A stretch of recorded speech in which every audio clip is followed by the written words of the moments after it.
sure you're at my house at 11 a.m. sharp to make our TikTok, because I have to do Zumba at 12:30, and then I have to do my intercultural communications video right after that. Okay, sounds great. See you then. Great, see you soon.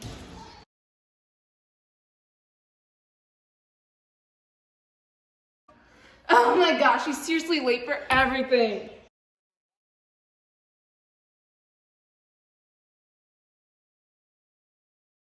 That was great.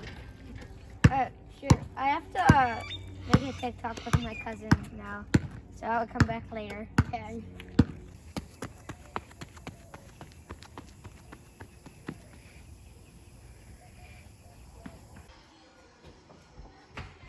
Hey, do you want to make a TikTok? Ethan, I told you already I'd Zumba at 12:30. Oh, okay. Wait, where are you going? I'm not done talking to you. Oh, that fits.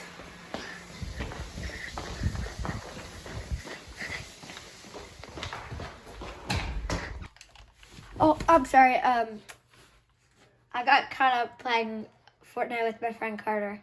I didn't know we were supposed to meet exactly at 11 o'clock. Ugh. I guess it's okay. How about the same time tomorrow? Yeah, for sure.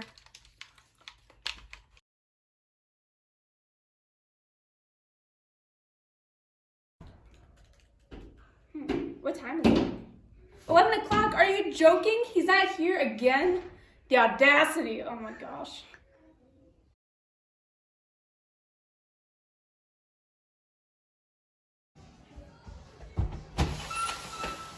I'm ready to make a TikTok. What time is it? Is it on right now? Go. No, actually, it's 11:45 in the afternoon, and now it's time to do my homework, and I can't make a TikTok with you right now. Oh, I'm sorry. I'm really not meant to be on a schedule. Can I do it like whenever I want? Well, I work on a schedule, and you never make time for me, so... In my Italian family, I'm really not meant to work on a schedule. So, what do you want? Okay, let's try to come up with a compromise. I'll try to be more relaxed, but you have to try to show up on time once in a while. Okay, deal. Okay, I have time to make a TikTok now. Do you want to make one? Who is always running late? Who always needs to have a plan? Who is better at multitasking? Who is always on the move?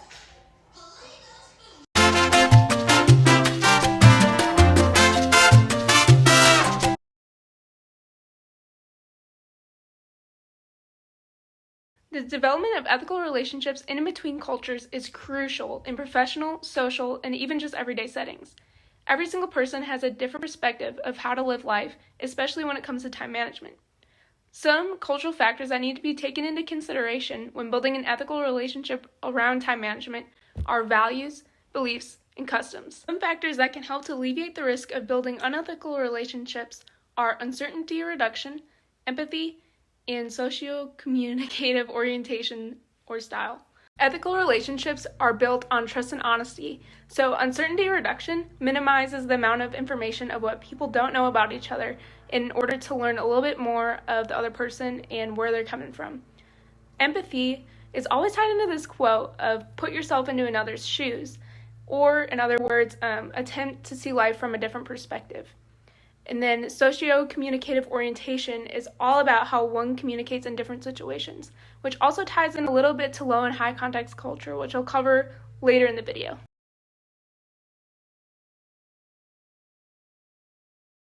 In high context cultures such as the general Italian culture, developing relationships are built on trust, and they're built rather slowly.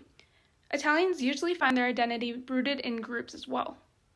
In order to maintain the relationships, nonverbal messages such as eye contact and body language are key, and change is usually quite slow. In ending relationships, disagreements are taken very personally in these high context cultures. So when someone does not put in the effort into group relationships, one might not want to talk to them as often or let them down easy while not directly telling them what their problem is. In low context cultures such as the general American culture, developing relationships begin quite quickly and their identities are typically rooted in one's individual accomplishments. In order to maintain these relationships, verbal messages are valued and are very direct. Relationships are easily ended if a personal orientation is at risk with the association of another person.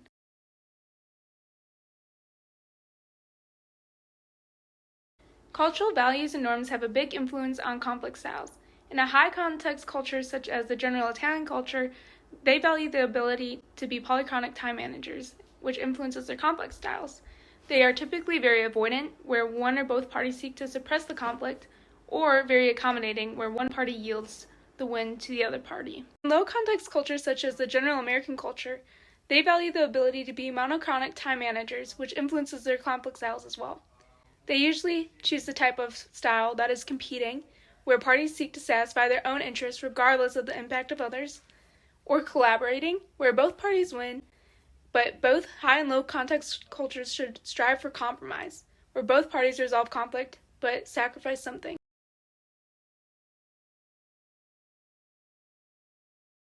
A specific example of the different conflict styles between these two cultures from the first part of my video is if a monochronic American and polychronic Italian were to work on a project together, and the Italian was always late.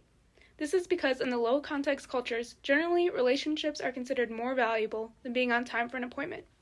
The American, feeling disrespected, would probably tell the Italian exactly how they felt, because they valued direct conflict resolution types of communication.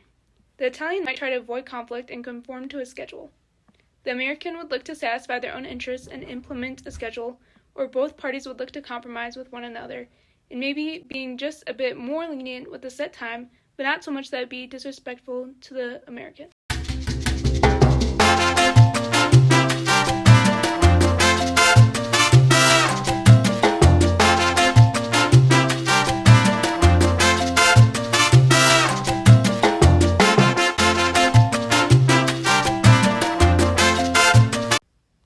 I just want to give a quick shout out to my whole family who helped me film this video and make it, especially Easton, Carter, and Dax. And just thank you so much for an awesome semester in intercultural communications. I love the class, and I'm so excited to use it in my future. Thanks for watching.